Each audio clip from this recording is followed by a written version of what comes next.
Donc, Bezat Hashem, cette semaine, Parashat Matot. D'ailleurs, c'est Matot Massé. Et il y a un des sujets donc, dans la Parashat de Matot. Donc, moi, il y a les Nédarim, il y a quelques sujets comme ça phares. Un des sujets qui est très intéressant, c'est le sujet de Benegad et Bene Reuven. Donc, le texte, il est donc au chapitre 32. C'est le début du chapitre 32 du Chumash Bamidbar.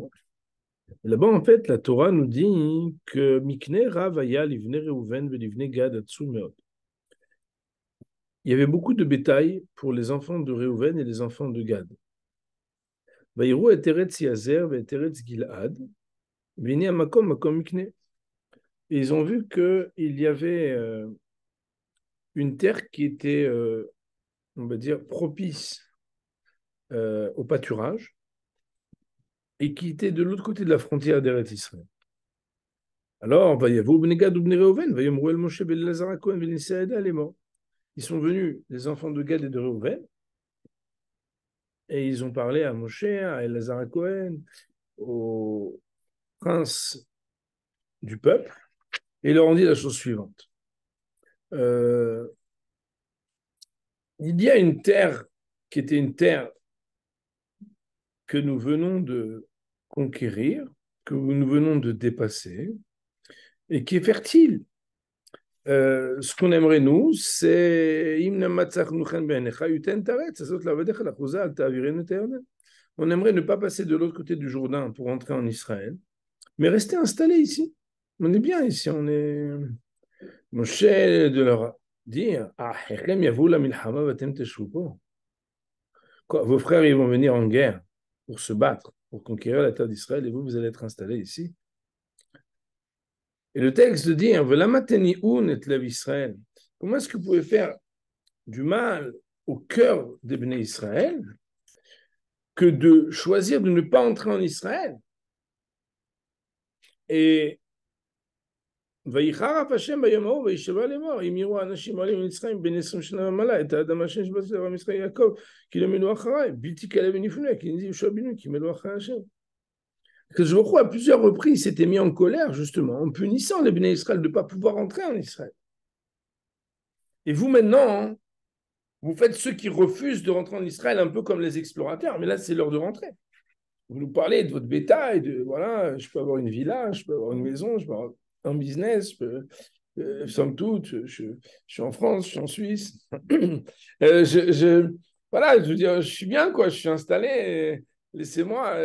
Alors il dit, alors ils ont répondu, Vaïgishola, Vaïmou, Gidrotson, ils venaient de Mkinen, pour Varim, les taper. Alors,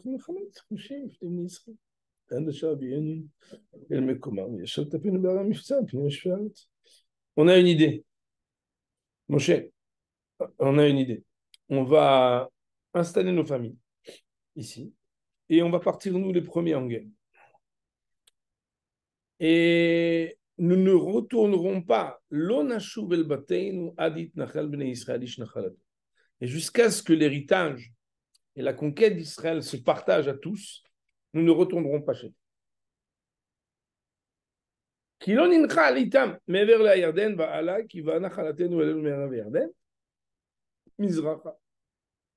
Et de ce fait, nous ne recevrons pas la part de partage d'Israël. Et Moshe leur a dit, Im ta'asun et adavarazé. אם תחלצו לפני השם למלחמה, ועבר לכם כל חלוץ תרד לפני השם עד הורישו את אויביו מפניו, ונכבשה הארץ לפני השם, ואחר תשובו והייתם נקיים מהשם מישראל. Si vous agissez ainsi, alors vous serez propre, vous serez défait de rigueur. Et même devant Hachem, vous serez propre et vous aurez le droit de vous installer ici. Mais si vous n'agissez pas comme vous l'avez dit, sachez que vous aurez fauté. Et donc, c'est comme ça que les Bnei Reuven ou Bnei Gad ont eu une part, Bnei Reuven ou Bnei Gad, ils ont une part en Chutz La'aretz. Donc, c'est de ce texte-là que je voudrais parler un petit peu avec vous, Moray Verabotay.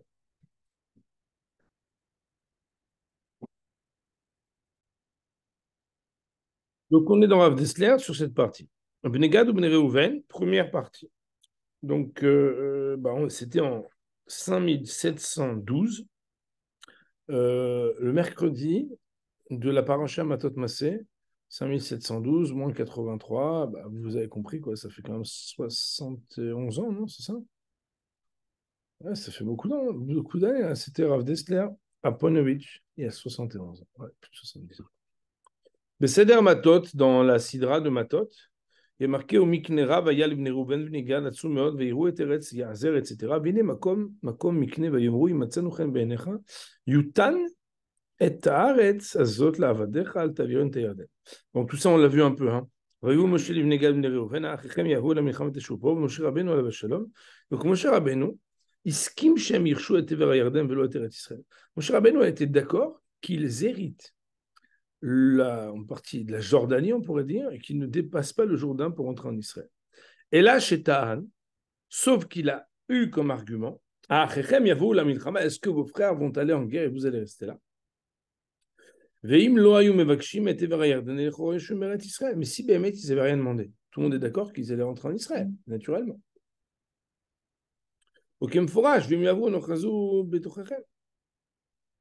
Et d'ailleurs, les Bnei Gad et Bnei Reuven eux-mêmes ont dit, et si jamais on n'applique pas ce qu'on a dit, alors on doit rentrer avec vous, pas de question. Venishna Yoshua, cette même paracha, elle a été ramenée dans le livre de Josué. Ve'ach im tmea haaretz achuzatrem, ivru lachem el eretz achuzat Hashem asher shachan sham mishken Hashem. Im ken ech eskim Moshe lebakashatam mibli shelat pi Hashem. Comment Moshe a-t-il accepté, sans demander à Hashem son avis, de permettre que des Juifs, qui faisaient partie des 12 tribus d'Israël, à son initiative, vraisemblablement, ils puissent, à leur demande, garder le droit de rester en Chutz La'aretz. L'idée ici, elle est simple, c'est qu'à partir du moment où il y a un ordre de rentrer en Eretz Israël, au point que Moshe Rabbeinu lui-même mentionne que la punition du peuple d'Israël, c'est que lorsqu'il n'est pas à la hauteur, il a été puni de devoir rester 40 années de plus, qu'il y a une génération entière qui n'est pas rentrée, etc. À partir du moment où on est devant Eretz Israël, on doit rentrer en Eretz Israël. Ils viennent faire des cheshbonot, mais tu sais, moi j'ai des affaires à Paris, moi j'ai des affaires en France, moi j'ai des affaires en Suisse. Fine, mais ça c'est quelque chose, c'est une requête qui doit être proposée à Kodesh Baruch. Comment Moshe Rabbeinu prend-il cette initiative? Et s'il était vraiment une génération d'êtres savants, d'êtres qui avaient une connaissance, il devait avoir une certaine appréhension et compréhension spirituelle. On sait qu'est-ce qu'on appelle Chokhmah, Bina et Dat, 3 dimensions de la connaissance. La Chokhmah, c'est en général connaître de manière globale les choses pour savoir quelle est la finalité des choses. C'est une connaissance globale avec, on va dire, une visière vers la finalité. Bina, Bina, c'est la connaissance de détails qui permettent la réalisation des choses. Da'at, et ce qu'on appelle Da'at, c'est le fait d'être associé, attaché, avoir un lien avec quelque chose. Comme c'est marqué par exemple, qui est datif, le Shonchiba, Vedacha Beshem, il y a un lien, quelqu'un est attaché et lié quand il a un date. Un date, c'est quand quelque chose fait partie de soi, on est attaché à ce qu'on comprend.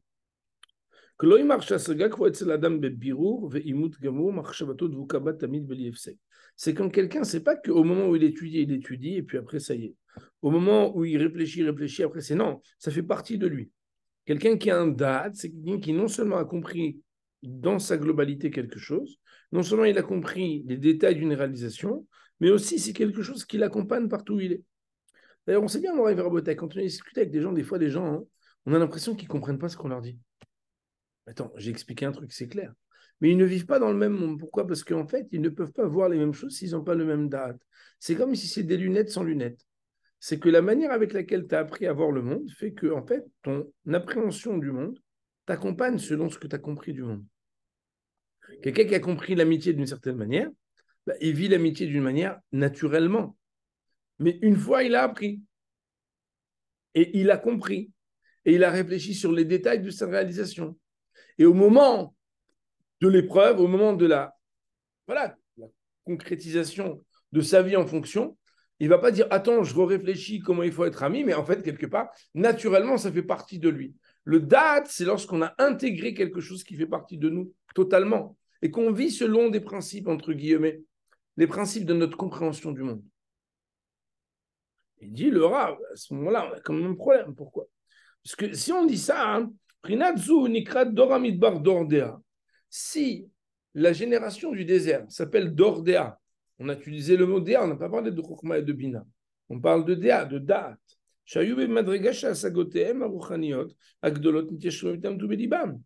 Au point donc que leur compréhension spirituelle était dans leur cœur. C'est pas des gens qui étaient ponctuellement une fois par semaine à la synagogue et le reste du temps ils sont. Vous aimez bien dire à Taïwan. Il y a des gens, ils sont. Non, le gars, il est là. C'est un bon juif toute la semaine. Sauf qu'une fois par semaine, il étudie. Une fois par semaine, il fait 4 heures de prière. Mais le reste du temps, il est aussi imprégné. C'est d'ordéa. Jamais on a dit que Bnegad ou Bnei Reuven, c'était des gens qui n'étudiaient pas la Torah. On n'a rien dit, Chas v'Shalom. C'est des gens qui étaient des gens bien. Et là, sauf que c'est vrai qu'une fois il est mentionné après la conquête de Jéricho, Shamar Malach el Yoshua Atabati. Il est marqué que le Malach, il a dit à Yoshua qu'il y a eu une fois un argument qu'ils ont fait Bitul Torah, Tevao al Bitul Torah. Le Dora Midba, là-bas on parle de Yoshua, on ne parle pas de la génération du désert. On dit que Yoshua, parce que la guerre a duré plus longtemps, où ils n'ont pas pu faire le Limud Torah comme il fallait, etc. On sait bien que la Vera du Bitul Torah, d'annuler un cours de Torah, d'annuler une étude de la Torah, c'est quelque chose qui est très grave. Mais oh, c'est un sujet en soi, hein, on ne peut pas l'étudier maintenant, mais c'est très important. Il dit le Rav, donc quelque part, étant donné que c'était des hommes de Torah, c'était des hommes qui avaient un niveau spirituel très grand, comment peut-on comprendre que ces personnes-là, dans leur perception de Serbio, ils auraient préféré mettre leurs biens à l'extérieur de Israël, de l'autre côté du Jourdain? Et on ne voit pas que c'est marqué que c'est une avéra pour eux. On n'a pas marqué ils ont fauté une faute très grave de ne pas vouloir rentrer, pas du tout.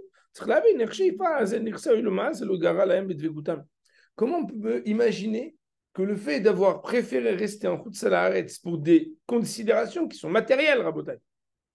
Considération matérielle, ça veut dire, à l'époque, savoir où on va mettre son bétail pour avoir des pâturages, c'est exactement si aujourd'hui quelqu'un nous dit non, mais au niveau business, je suis mieux installé, c'est plus facile pour moi, j'ai mes repères, etc. C'est la même chose.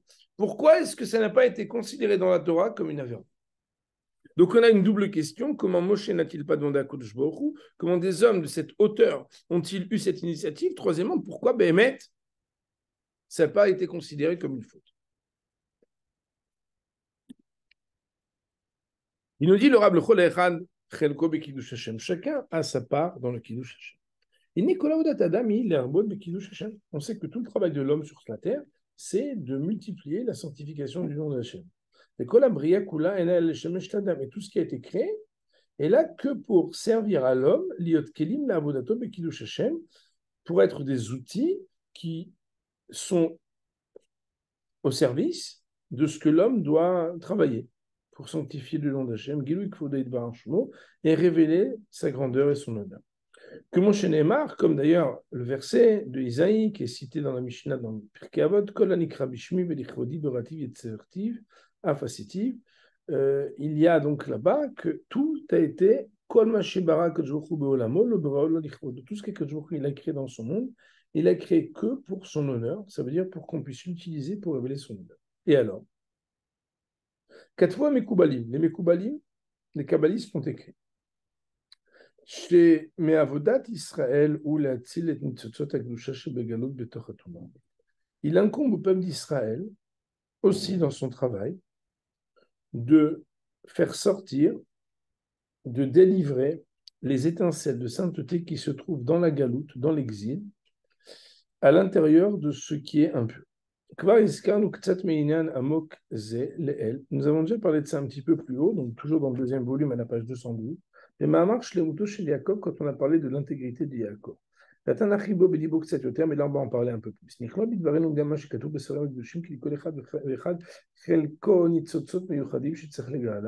Chacun d'entre nous a des étincelles de sainteté qu'il doit libérer. Et c'est quelque part des parties de sa propre âme qui ont été enfouies, prises sous on va dire, qui ont été capturées par les forces négatives. C'est comme si Moray Verbota, il y avait des parties de nous-mêmes que nous devions retrouver et qui ne sont pas seulement éparpillés dans les mitzvot et les belles choses que nous faisons, mais aussi qui ont été pris en captivité par les forces négatives.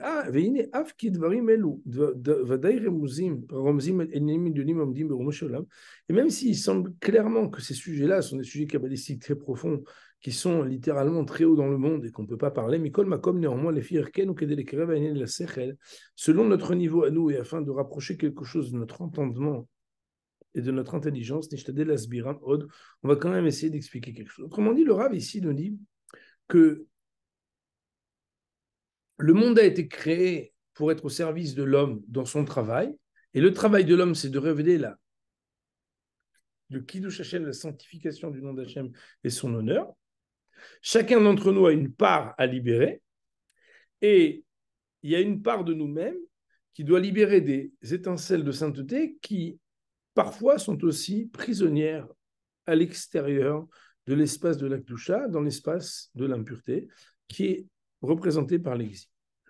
On sait bien que tout ce qui d'habitude est caché peut être renversé et retourné pour révéler quelque chose de positif et de sain par justement le choix de l'homme. Chaque situation, chaque choix potentiel que l'homme fait peut amener un kiddush Hashem. L'homme a la capacité de transformer par son action ce qui était normalement malsain ou impur pour le rendre sain ou pur. Quelque chose était impur et tu peux le rendre tahor. Pourquoi? Parce que tu l'utilises pour la avodat Hashem. Comme par exemple les choses de ce monde-ci, si on les utilise que pour ce qu'on a besoin, la avodato aruchanit velo yoter, que pour les besoins de la spiritualité et pas plus, en mangeant, en dormant, en profitant de la vie, si on le fait parce qu'on en a besoin, la partie qu'on fait parce qu'on en a strictement besoin, on la sanctifie alors que ce sont des choses qui paraissent être organiques et extrêmement limitées. Et même le mauvais penchant, c'est un outil qui est proposé à l'homme pour pouvoir faire même la avodat Hashem grâce au mauvais penchant. Parce qu'en réalité, si au lieu d'être séduit par le Yetzirah qui nous tente, on surmonte le Yetzirah et on lui dit, écoute, ta proposition est alléchante, mais j'ai réfléchi, c'est pas en phase avec mes principes, je te remercie d'avoir essayé, je te donne rendez-vous à la prochaine fois, bye. Grâce au Yetzirah, cette personne qui n'a pas été plus que tentée, mais n'a pas été séduite, n'est pas tombée, grâce à ça, même le Yetzirah, c'est l'occasion de sanctifier le nom d'Hachem. Il faut savoir que dans les Sfarim Akdoshim, alors ça c'est très important dans la Yerbotet, il est écrit que l'impureté est nourrie par des étincelles de Kedusha qui sont à l'intérieur d'elle.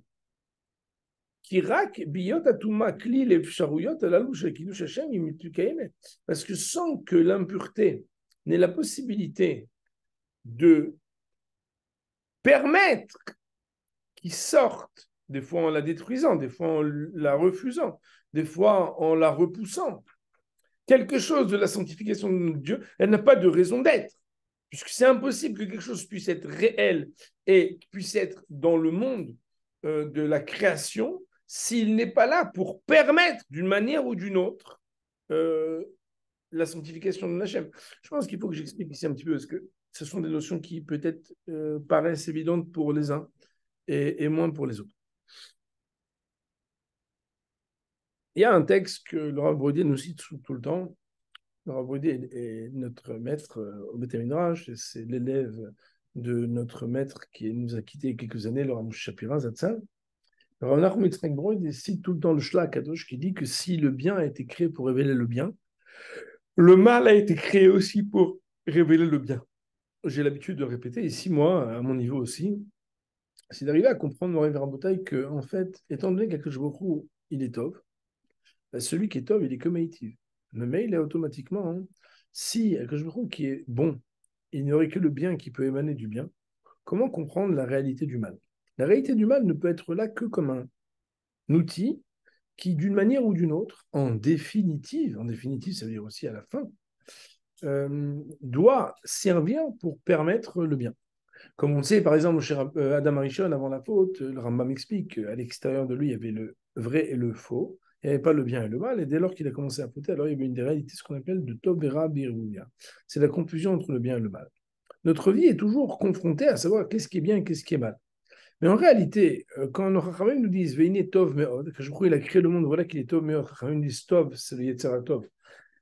Meod, c'est le Yetzirah, Meod, c'est la Mita. C'est qu'en réalité, plus il y a de tentation du mal, plus on peut être un être bien. Alors attention, hein, pas de masochisme, pas de mal.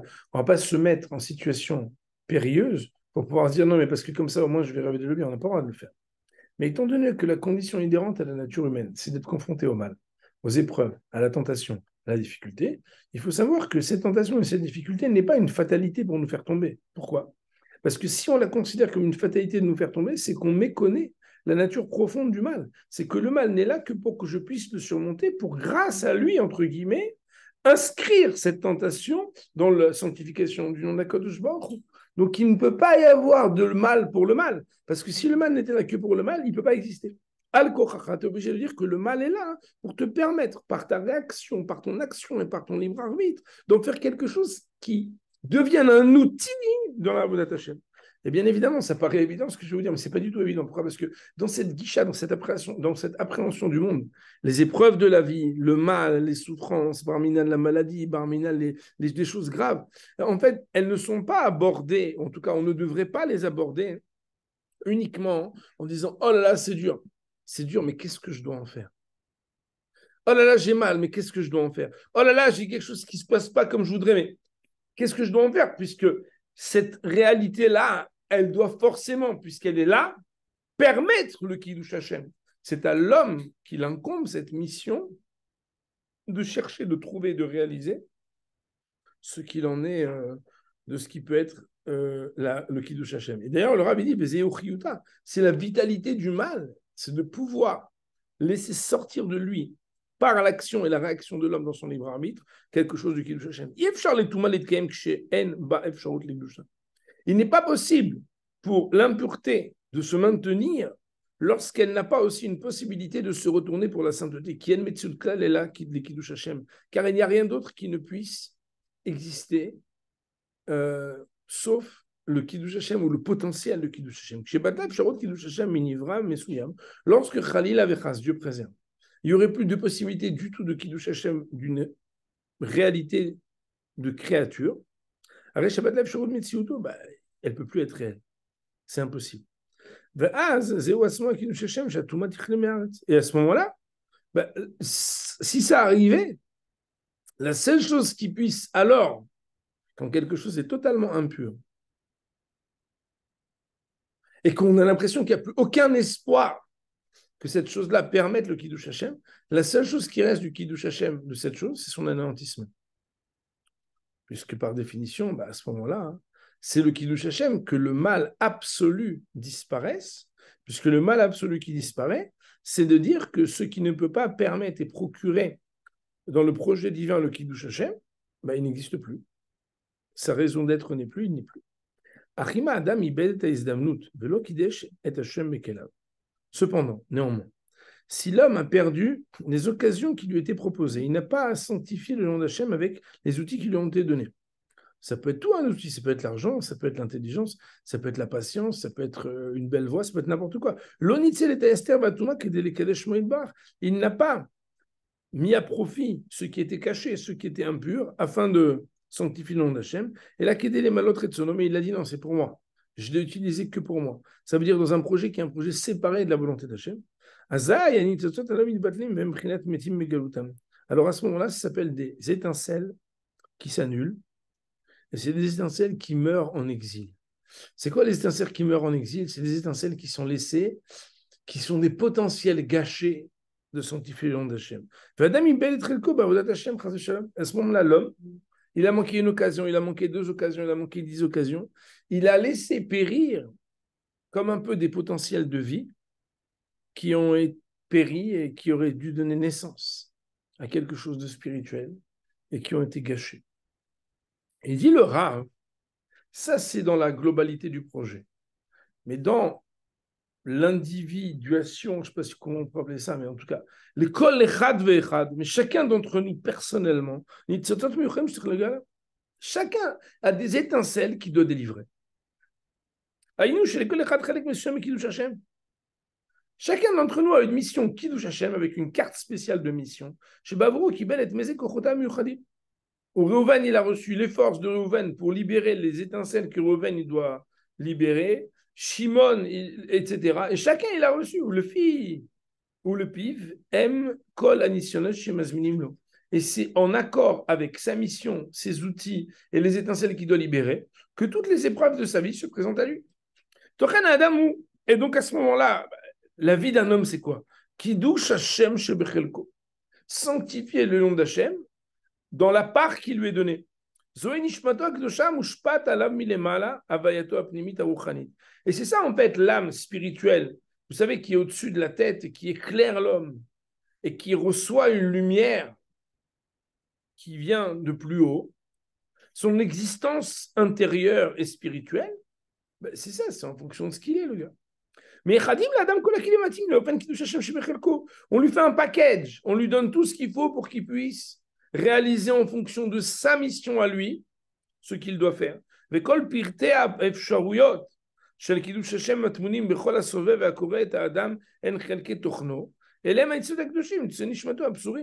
ce qui est autour de l'homme, les personnes qui fréquentent, les occasions qui lui sont données, les épreuves qui lui sont données, les choses difficiles qu'il vit, etc. C'est des choses qui sont éparpillées comme étant des étincelles, Shalav et Lactam, qu'il doit ramasser dans son sac, un sac qui est propre à ça, pour pouvoir mettre dans son sac. Parce qu'il faut qu'il les rende profitables au projet du service divin. Et c'est comme ça qu'il va pouvoir améliorer, perfectionner ce qui est son contenu intérieur spirituel, qui est sa neshama. Autrement dit, notre neshama nous éclaire pour faire qu'avec tous nos outils corporels, mais tous aussi les outils qui sont à l'extérieur, nous devions libérer des étincelles qui sont emprisonnées. Il nous dit le Rav Chelkam Shebnegam Nereuven Bekidush Hashem. Et c'est maintenant que nous allons peut-être affiner de parler, après avoir introduit le sujet de manière générale, par rapport au peuple, par rapport à l'individu, peut-être essayer de mettre en exergue quelle était la part de Kiddush Hashem des 2 tribus, des enfants de Gad et des enfants de Reuven. Les Gad ou les Reuven, Chelkam Bekidush Hashem Utzrach Miknera. Les Gad et Reuven, pour leur part de révélation de la sanctification du nom d'Hachem, il y avait une nécessité qu'ils aient beaucoup d'argent dans le beaucoup de bétail qui était le leur. Et eux, ils savaient bien que s'ils ont reçu tellement de bétail, c'est pas pour rien. Une fois qu'il est venu voir Avraham Kenevsky pour lui raconter qu'il avait perdu je ne sais pas combien, des centaines de millions de dollars pendant un crash bancaire en Amérique.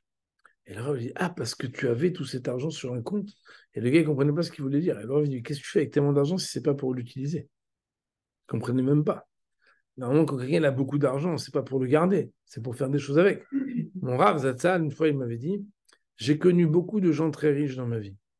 Ils n'ont pas un soupçon de joie, sauf ceux qui ont fait de leur argent quelque chose, mais pas ceux qui ont gagné l'argent, ceux qui ont su l'investir.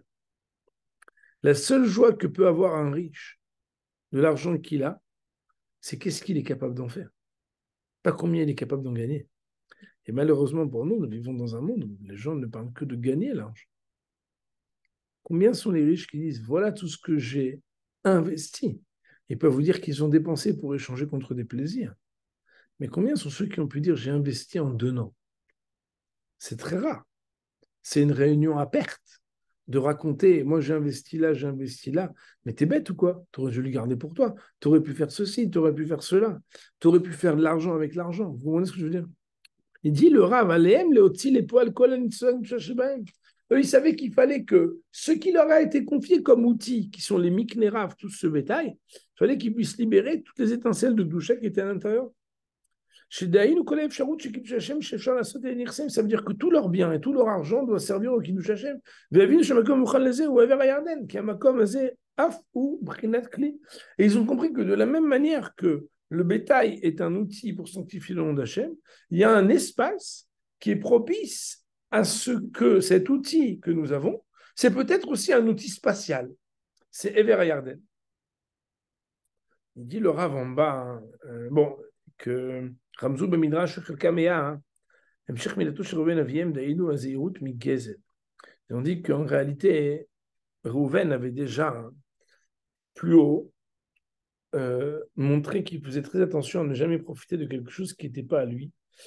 Qu'on a vu que, vous savez, il avait trouvé les Doudaïm quand, vous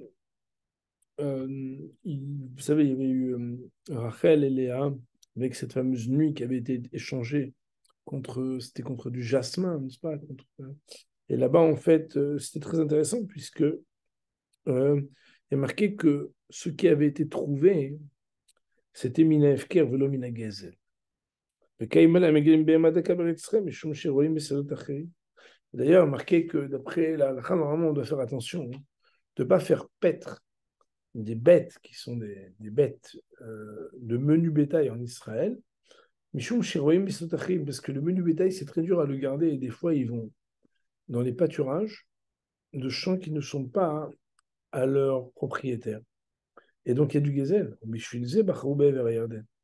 Et c'est peut-être aussi à cause de ça, parce qu'ils avaient déjà, de manière ancestrale, ancré dans la personnalité de Rouven, le fait de faire très attention à ce que ça soit toujours une AFK ou une gazelle, de se dire qu'il ne faut pas être à l'épreuve d'être dans le gazelle en Eretz Israël. D'ailleurs, vous savez bien dans les bouteille, quand quelqu'un il vole et qu'il a un coup de seul à arrêter, même si c'est grave, normalement, dans la conscience d'un juif, ça doit être considéré différemment que quand il vole en Eretz Israël. C'est bien évident.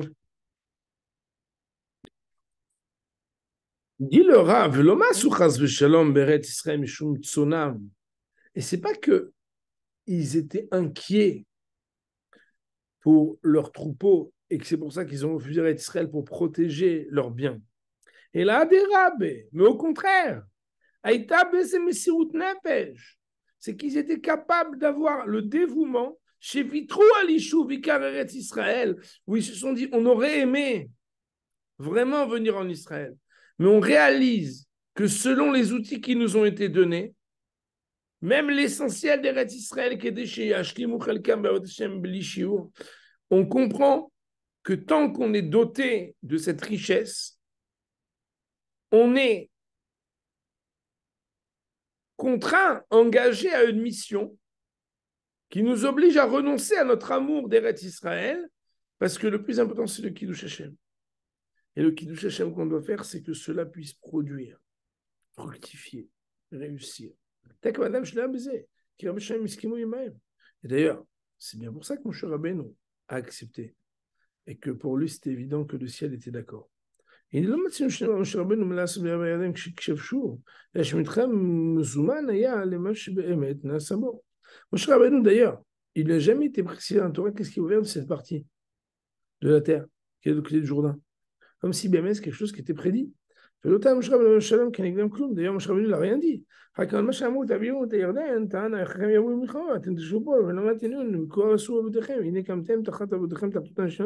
leur a juste dit, attendez, vous n'allez pas voir les autres entrer, vous n'entrez pas. C'est la seule chose qu'il leur a dit. Il leur a pas dit pourquoi vous n'êtes pas en Eretz Israël, vous n'avez pas le droit de rester là, qu'est-ce que c'est que cette volonté? Pas du tout. Il leur a dit techniquement, on ne peut pas laisser le Ham Israël rentrer, faire la guerre et rester là-bas parce que sinon on rentre un peu dans la faute des explorateurs, de freiner, de d'affaiblir l'élan d'Israël à rentrer en Eretz Israël. Cependant, sur leur demande, on n'a jamais trouvé que quelqu'un leur a réclamé ou que leur a reproché. Si Moshe Rabbeinu était d'accord, c'est parce que c'était leur partie de Kiddush Hashem qui devait honorer. Katav Agra, le gant de Vina, il a écrit chez Lifne et Tzat Yitro, qu'avant que Yitro ne donne le conseil que chez Kol Yachid Baal Moshe Lishol Devar Hashem, avant que Yitro ne donne le conseil à Moshe d'organiser ou de réorganiser une hiérarchie avec les petites questions aux moins grands hommes et les grandes questions à Moshe Rabbeinu, vous vous rappelez, c'est le beau-père qui donne des conseils à son gendre. Vous savez que normalement, on n'a pas le droit de donner des conseils aux gendre. On répond aux questions si on nous en pose. Et le si on nous en pose, c'est...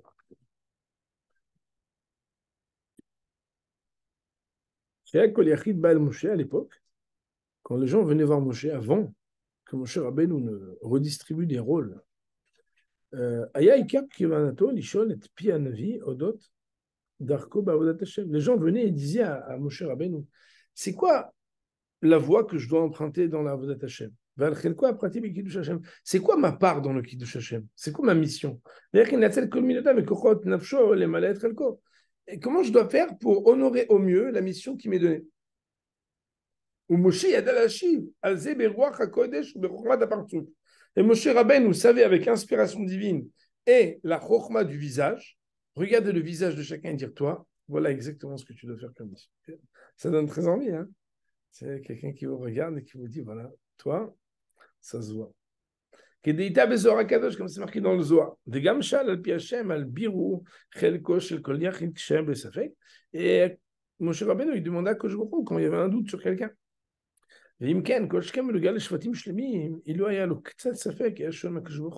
Puisque c'est marqué dans les Sfarim que quand Moshe Rabbeinu avait un doute à titre individuel sur quelqu'un, il posait la question à Hachem. Or, à propos de Shevet, de Gad et de Reuven, il n'a pas posé de question. C'est que pour lui, c'était certain que ce qu'ils ont demandé était légitime. C'est juste que c'était légitime par rapport à leur collègue dans Kiddush Hashem, mais que techniquement, il y avait des choses à faire. Et là, chez Vodai, ce qui Moshe Rabbeinu, chez Zechakam, comme un Tam Tova, Omnam, cependant,